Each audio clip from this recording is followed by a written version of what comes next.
Um, Nancy, I can do the chores on my own. I don't need any guidance from you. What are you talking about? Because you don't do your chores properly, Michael doesn't feel comfortable and can't work at home. What? You come home late every night, and how come you earn only $3,000 a month? What? Are you having an affair? Huh? Because you are. You work until late at night and only $3,000. My mother-in-law, Nancy, blamed me for something I never did based on the absurd misunderstanding.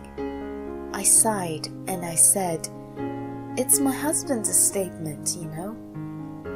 My name is Alice. I'm a 28-year-old office worker. I met my husband, Michael, 3 years ago. He was a representative of one of my clients. I am someone you might call a career woman. I was efficient in my work, but I could be impatient and narrow-minded at times. I was good at my job, but I could come across as a little intimidating. And then I met Michael. He had a very calm and easygoing personality. As we spent time working together and get to know each other, I started to have a more relaxed mindset. I had a tendency to get frustrated easily, but I started to become calm. People at my work told me that my facial expression softened somehow. Then one day, Michael asked me out for lunch. After that, we would often go out for dinner, started dating, and then our relationship became official. And after a year, he proposed me, and we got married. We got along well as a married couple. Michael has a calm personality. It's a good thing, but there are times when I think he's too laid back. When we go out together, he won't be ready until the last minute. When I ask him to take out the trash or clean the house, he does it too slowly. I've come a long way of working on my impatient nature, but I still think he's too laid back. I often fail to hold it in and say things to him because I feel he is too laid back. At first, he apologized and said, "Oh, sorry." But he started to get annoyed with me and complained, "Why are you rushing me so much? It's not worth fighting over such little things." I regretted how I treated him. Since then, I tried not to say anything about how my husband does his things. But then something I couldn't possibly tolerate happened. It all started when one day my husband said to me, I got fired from my job." "What? What happened?" He said, "They can't just overlook it anymore." "Huh? What have you done?" "I've been late too many times." "Huh?" "My husband leaves home 30 minutes later than me. I would leave the house before him, so I had no way of knowing if he was late or not." "Too many times? How many times were you late?" "Well, actually, it's kind of almost every day." "What? How?" When I asked him about more details, I found out that my husband was not just a little late every time. He was often an hour or 2 hours late. "How could you be that late? By the time I leave, you're already up, you're dressed, and you're ready. You should be able to make it on time." "Yeah, I was being careless. I sometimes fell asleep or I lost track of time while playing video games, and then I'm late by the time I realize." "What? I don't understand. You don't take your work seriously, do you?" "My boss said the same thing to me." No wonder you got fired. Did you really think you could get away with it? Well, I suppose it can't be helped. What's wrong with you? Go and apologize to your boss. You have to ask him to give you another chance.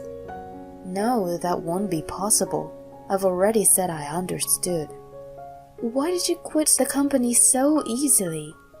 Well, to be honest, I thought it might be a good opportunity. What opportunity do you mean? I was appalled by his nonchalant appearance. Then, what now? What are you going to do? You have no job. Well, I'll get the unemployment benefits, so I can start working after that stops paying. Don't you think you might as well start working sooner? But I'll get the unemployment benefits.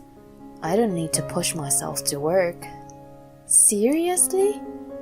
I began to think that my husband might be just lazy rather than laid back. After that, no matter what I said, he would dismiss me, saying, I don't want to work as long as my unemployment benefits are coming in. And he just stayed at home, and he didn't do the housework, nor did he cook dinner for me. On the contrary, he would eat foods from the fridge, and he leaves the dishes he used at lunchtime unwashed. I would get annoyed and point that out to him every time. Oh, I'll do that next time, and tried to let it slide. To be honest, I was getting more and more disappointed with my husband. And then one day, when I came home from work, the inside of the house was very clean. The sink in the kitchen was spotless. No plates left on the table. The floors were also clean. What happened? This house is very clean today, I asked Michael, who was in the living room, lying down in the couch. He looked up at me and said, Huh? Oh, hey Alice, you're home. At that moment, I heard the sound of flashing in the toilet. Then the bathroom door opened. I turned around and saw someone unexpected. It was my mother-in-law who came out of the bathroom. Oh, Nancy! Alice, it's been a long time. You just got home. Don't you think it's too late? It's been a long time, but every time I see her, she always finds something to complain. I wasn't terribly excited to see her. It's not that I disliked her, but she was the one who disliked me. When I married Michael, I went to see my parents-in-law for the first time. My mother-in-law frowned when I mentioned the name of the college I graduated from. Are we supposed to be impressed that you have a degree from a prestigious college? I don't like pretentious women. I was shocked to hear this, and this was our first meeting. My father-in-law immediately said, That's not a nice thing to say. You're just being envious. Then Nancy fell silent immediately, but even after that, she made sure that I know she didn't like me. I started to have a hard time with Nancy. That is how I wasn't too happy to see her. I'm sorry, I didn't know you were coming. If I knew, I would have come home earlier. You are such a shameful wife. Your husband is taking a paid day off to stay home, and you're working instead of doing your chores? What? I looked at Michael. Well, Mom, thanks for coming over today. You've been so helpful. Please stay for dinner, would you? Alice will cook right up. What? Who says who will cook? No, I don't want to eat dinner made by Alice. I don't want to cook for you either. Nancy said, See you soon, exclusively to Michael, and left. Once she left, I said to Michael, Did you ask your mother to clean the house for you? How could you think that I did? I told her today's my day off, and she just came over to see me. Then she saw all the mess in the house, and she cleaned it up. Oh no. What? What's wrong with it? It's clean now, and it's nice, isn't it? Yes, but it must have appeared as if I never did housework at all. I don't think she cares about that. Didn't you hear what she just said to me? She was outright complaining about me. What? She was? I was totally appalled. He doesn't seem to care about other people at all. I doubt he ever considered what people were thinking or what they care about. And after that night, Nancy continued to visit us. When I came home from work, she was just there, unannounced. She would complain about this and that, and then leave. Do you work like that every day? You must be so proud of being a career woman.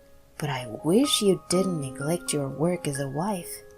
I work late because my husband had no job. Unemployment benefits only cover a certain amount, and that wouldn't be enough. That's why I'm trying to make up the difference. You don't do the chores and you don't have a baby. I feel sorry for Michael that he married such a bad wife. Nancy says, my mother-in-law says whatever she wants about me. I wish she would be more upset with Michael being too lazy. Why doesn't she ask Michael to do the chores when he stays at home all day long?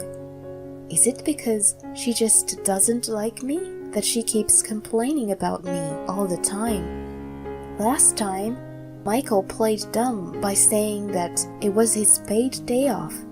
But now that his unemployment benefit is exhausted and Nancy visits us quite often, I'm sure she's wondering why he's home all the time.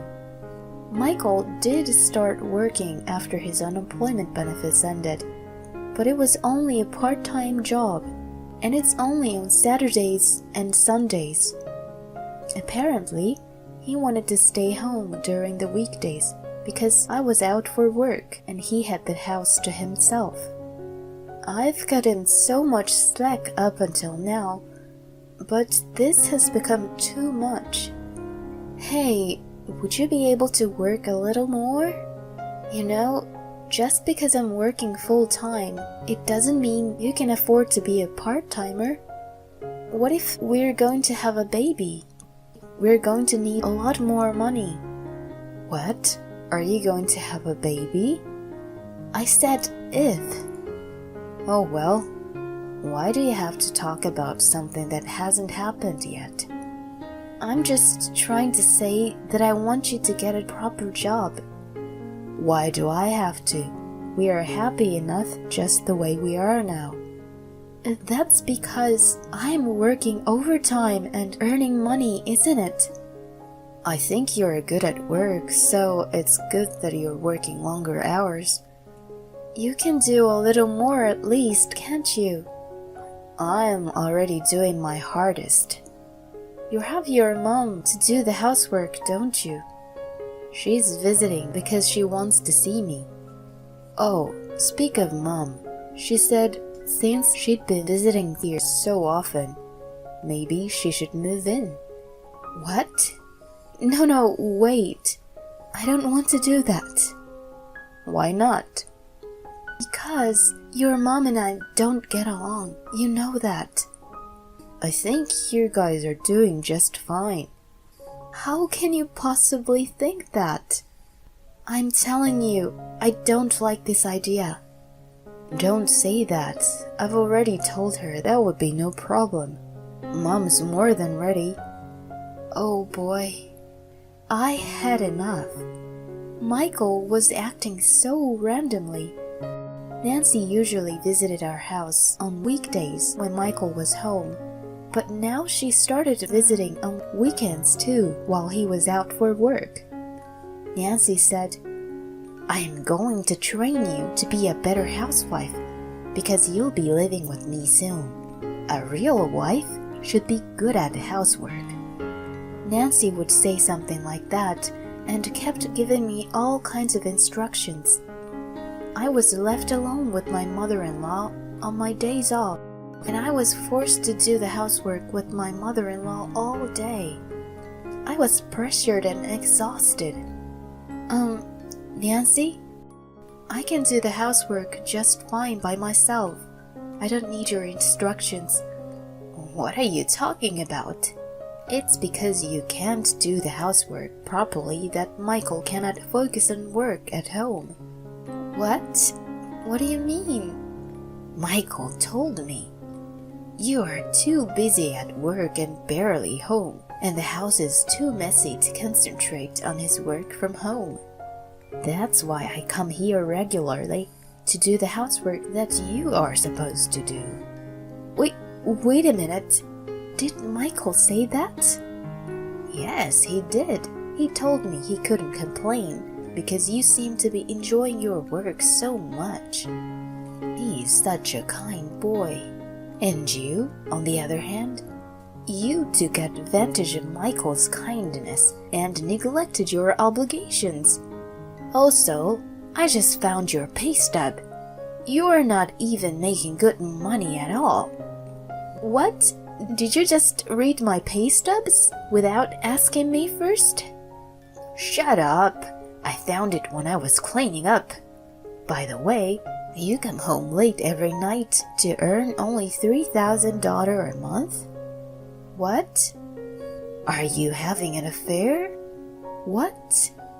Because you are. You work until late at night and only $3,000. That's not suspicious. I know what it is. You work only part-time, and the rest of the time you were seeing another man, weren't you? Oh, I knew it. An independent, educated, self-centered woman like you thinks she's a queen, that she is so important that she can do whatever she wants. But when I get the evidence for your affair, I will send you to hell. You'll pay for betraying Michael. Nancy ranted about something I never actually did. There must be a huge misunderstanding. I sighed and said to her, That's Michael's statement, if I'm not mistaken. What? No, it can't be. He has a full-time job. Just because he started working from home, it doesn't mean he's getting paid less, does it? Michael got fired from his job for being late too many times. What? You can just call the company to check. He's working part-time on weekends, but he doesn't want to take up any more work than that. Nancy looked confused by what she just heard, but wasn't convinced. You are lying to me. Good try, but you can't deceive me. If you say so, I'm done with all this. What do you mean you're done? I'm divorcing Michael. What did you just say? I tried to talk to Michael so many times, but he wouldn't listen, and you are always picking on me. I'm going to pack and leave. When I said that, Nancy was upset at first, but then she started arguing with me again. Oh, really? I'm glad I don't have a daughter-in-law like you anymore. Michael would be better off living with another decent woman. Get out of here. I'll celebrate your divorce. Thank you. I'll go to my parents' house then. I'll ask my lawyer about the divorce proceedings. My son will finally have peace. It would be me regaining the long-lost peace, I thought to myself. I rushed to pack up my things and went to my parents' house. I have been talking to my parents about this for a while, and they told me it would be better to get a divorce. They welcomed me when I knocked on the door. A few hours later, I ignored all calls from Michael. Then I got a call from Nancy. I answered the phone. Nancy sounded unnerved. Hey, What's wrong, Nancy? Alice, I am sorry for what I just said earlier. Michael told me everything. I can't believe your salary was over $6,000 a month. Michael's was $3,000. I told you it was my husband's. I'm sorry I misunderstood. Also, you were the one paying the rent, weren't you? Since Michael lost his job, yes, I was paying it. I apologize for the bad things I've said to you. So, I need you to come back. Michael's mad at me and yells at me. I know I can count on you. What? What do you mean? Then Nancy told me a shocking news. She had been having an affair, and my father-in-law found out about it. They'll be getting a divorce soon, and she is about to be kicked out of his house. She says she is putting it off for now, saying she has something to do before she leaves. She was planning to move into the house where Michael and I were living in. Is this the reason why you're trying to get me back? Because I was paying the rent? So that you won't have to worry about the rent. Please. I didn't know that Michael was such a lousy man. I'm already broke because I have to pay compensations. I'm sorry, but I can't help you. I don't love Michael anymore, and I don't like you either. You'll have to manage on your own. No, please, no. Then I heard Michael on the phone. Oh, hey, Alice. At that moment, I immediately hung up. I don't want to talk to him anymore. I just texted him to say, "You can talk to my lawyer." Then I blocked him on my phone. Of course, I didn't forget to block Nancy's number too. After that, thanks to my lawyer, the divorce was successfully finalized. According to a mutual friend, Michael lives in a cheap apartment with his mother. They are living a poor life. Moreover, Michael got fired again from his twice-a-week part-time job because he was unfailingly late. At this point, I don't think I can save him anymore. On the other hand, I moved to an apartment near my office. I was able to make myself a more ideal environment to focus on my career. As a result, I got promoted. I earn a lot more now. I am not looking for a relationship for a while, so I am going to concentrate on my work. Her husband seems like a really lousy person, and he doesn't even feel bad about it. That makes him even worse. And the mother-in-law got what she deserved, right? The two probably has to live in poverty for a long time. Keep up the good work, Alice. Thank you for sticking around until the end. Please subscribe to our channel if you've enjoyed this video. See you in the next one.